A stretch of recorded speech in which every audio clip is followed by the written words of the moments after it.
Здорово, дорогие друзья! Сегодня у нас довольно интересная работенка. Делаем отверстия в морских контейнерах под вентиляцию. То есть эти контейнеры будут использоваться под офисы там, или под котельную. Короче, тут 6 штук.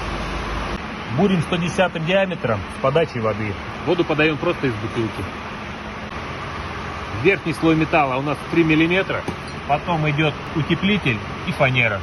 Оно как бы идет нормально и насухо, но с водичкой сегмент не замыливается. И постоянно он такой вскрытый, прям хорошо ощутимо алмаз становится.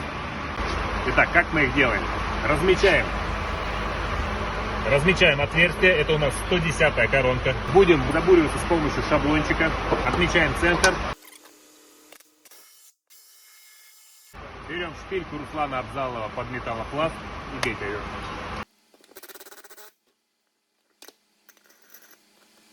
Идеальный центр готов.